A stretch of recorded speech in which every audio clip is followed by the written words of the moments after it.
So ang sweldo ko as a social media manager is nasa $250 a week. Kasi weekly kasi akong binabayaran ng aking client.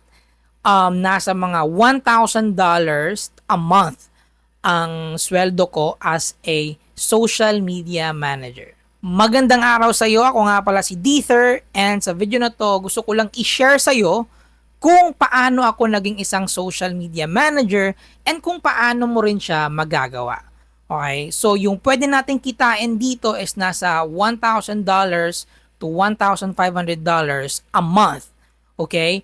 And pwede ka rin ditong sumahod ng weekly kagaya ko. Okay? So ikukwento ko rin dito kung paano ko nakuha yung client and all. Okay? So a disclaimer muna, ang video na to is a raw video. Okay, magkukwento lang ako dito, i-share ko lang sa'yo kung paano ako naging isang social media manager, ano yung mga skills, so ganun lang, okay? A raw video, and I hope you watch the video until the end para marami ka talagang matutunan, okay? Kung gusto mong subukin itong freelance job na to or online job na to. Anyways, simulan natin. So, paano ko ba na-discover ang social media manager na trabaho? So, meron kasi akong mga YouTube channel. Okay? I've been in YouTube for almost 10 years. Okay? I started around 2017, 2019 ata. So, matagal na ako nag-YouTube. So, I have multiple YouTube channels. By the way, meron nga pala akong isang channel na may 400,000 plus subscribers. Yun yung Katawa Family, kung familiar kayo doon. So matagal na ako nag-YouTube actually. So I've been doing YouTube, and then I have multiple YouTube channels. I'm also doing YouTube automation or YouTube faceless. So ang nangyari kasi, nagka-problema, okay? Na-demonetize yung karamihan sa channel ko. Okay? So ang nangyari is naghanap ako ng mga freelance job or online job. You know, extra income. Okay? Kasi yun nga, nagka-problema yung iba kong mga channel. So naghanap ako ng mga trabaho sa mga freelance website. Okay? Sa Upwork, okay? Sa Fiverr, sa onlinejobs.ph. So nakahanap ako or nakakita ako ng job offering na social media manager. So una, hindi ko pa talaga alam kung ano yon. But familiar ako sa social media, of course. So sa manager, so ano kayang trabaho nito? So, ang ginawa ko is nag-research ako ngayon, okay? Nanood ako ng mga video sa YouTube kung ano ba yung trabaho ng isang social media manager. And paano ba mag-apply nito or magkano bang sweldo nito? So nag-research ako basically. So nakita ko, okay, sa mga YouTube videos na pinapanood ko na yung trabaho pala nito is handling social media. Or ikaw yung dadala or magpapalaki ng social media ng isang negosyo, business, or isang individual. Okay? So basically, ikaw yung palang magmamanage ng social media. Okay? Kaya nga social media manager, 'di ba? So, ganun pala yung trabaho. So, dapat, yung skill mo, okay, yung skill na hinahanap ng mga client sa mga SMM or social media manager is dapat marunong kang magpalaki ng social media. Any type of social media, ma-TikTok man yan, Facebook, YouTube, especially Twitter, Instagram. So, kahit anong social media. Basta, marunong kang magpalaki or mag-grow ng social media. Yun yung skill na dapat mong i-master or yung hinahanap ng client. So, yun na nga. Dahil nalaman ko na yun pala yung skill and meron ako ng skill na yun. Kasi matagal na ako nag-YouTube. Okay, meron din akong Facebook na may 9,000 followers. Meron din akong TikTok. Okay, may TikTok din yung partner ko. Okay, na ako yung nagpapalaki. So, matagal na ako nagso-social media, of course. So, meron ako na skill na yon. And siguro, ikaw na nanonood nito, meron ka na nun. Okay? So, for example, kung meron kang TikTok na may 1,000 followers, so, alam mo kung paano magpalaki ng social media. Kung meron kang Facebook na may 5,000 followers or 2,000 followers, alam mo kung paano magpalaki ng social media. Okay, kung hindi mo pa alam, kung isa kang beginner, you can just watch YouTube videos or mga tutorials on how to grow a social media. Sobrang dami. And you need to, of course, practice it. Okay? I-practice mo sa sarili mo. Okay? Magpalaki ka ng TikTok, ng Facebook mo, okay, ng YouTube mo. So, i-practice mo muna. Basta, yun yung skill na kailangan. Okay? Kailangan marunong kang magpalaki ng social media. So, after ko nalaman yun, of course, nag-apply ako. So, dito, saan ka ba nag-apply? Nag-apply ako sa maraming website, okay, maraming freelance website, but nakuha ko yung client ko na to specifically sa onlinejobs.ph. Okay?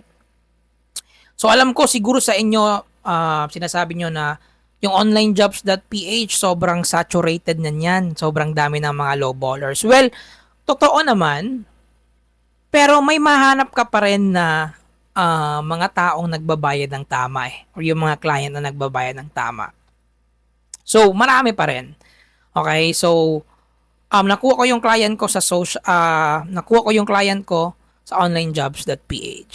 Okay? So, yun na nga, nag-send ako ng mga proposal. Madami akong sinendan and ito yung client na nag-reply sa akin. Isa sa mga client na nag-reply.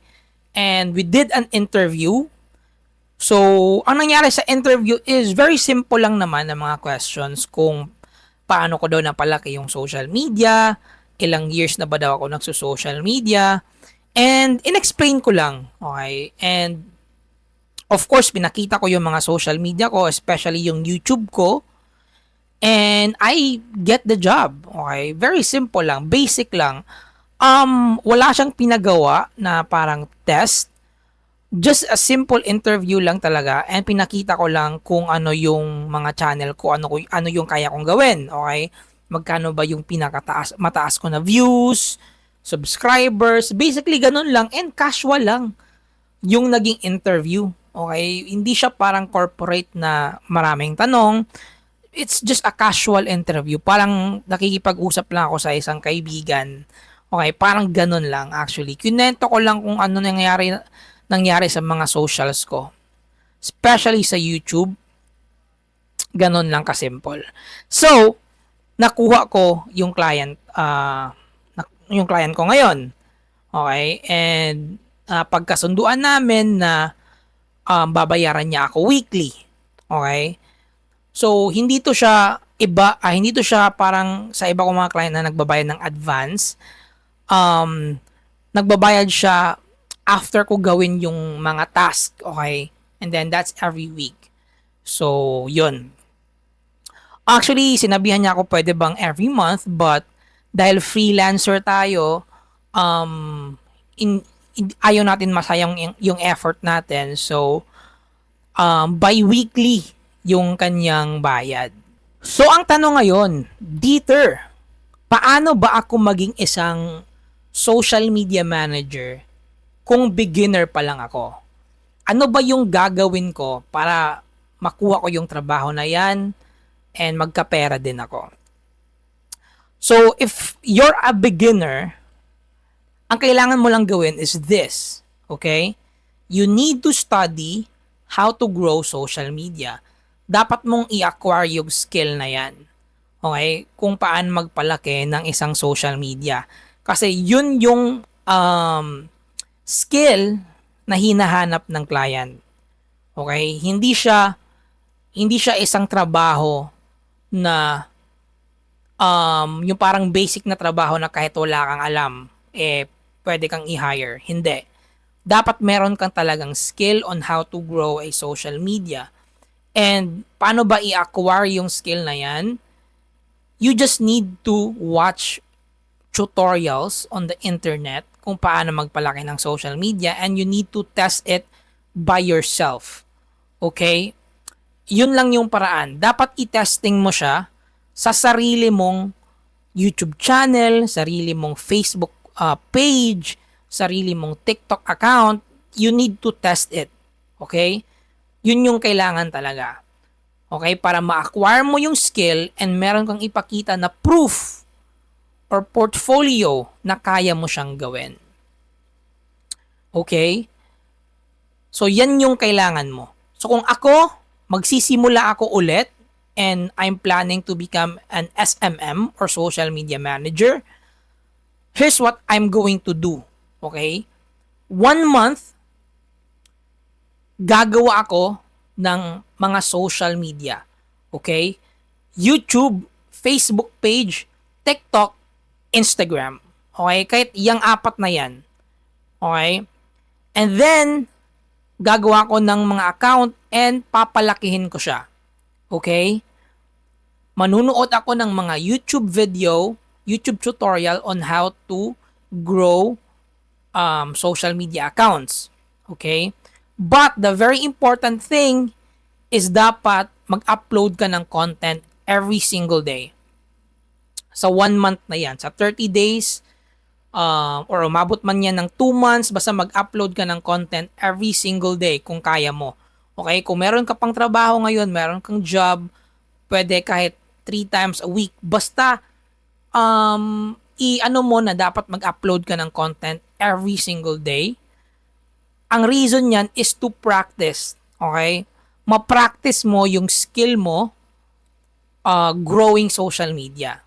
Kasi the more you upload contents, the more na meron kang pag-aaralan sa kanyang analytics. Okay? Sa YouTube analytics, TikTok analytics, Facebook analytics, Instagram analytics. Okay? You need to study analytics. Okay? To have, SMM job, social media manager. Kasi kailangan mong maintindihan kung paano ba nag-grow ang isang social media, paano nagkaka-views ang isang content, ano ba yung mga thumbnail na dapat gamitin. So sa 1 month or 2 months, dapat mong pag-aralan talaga and dapat mong i-test sa sarili mo kung paano magpalaki ng social media. Like, gumawa ka ng accounts. Okay? Yun yung paraan kung beginner ka pa lang. Okay? But kung meron ka ng konting experience, like meron ka ng TikTok, meron ka ng Facebook, you can directly apply as a social media manager. But, basta yung trabaho ng social media manager is to grow a social media. Basically, ganun lang siya. Okay? So, kung gusto mong maging isang social media manager, kumita ng pera sa social media manager, you need to learn the skill. Sige, before I end this video, baka may magtanong, dito specifically, ano ba yung hinahandle mo na social media?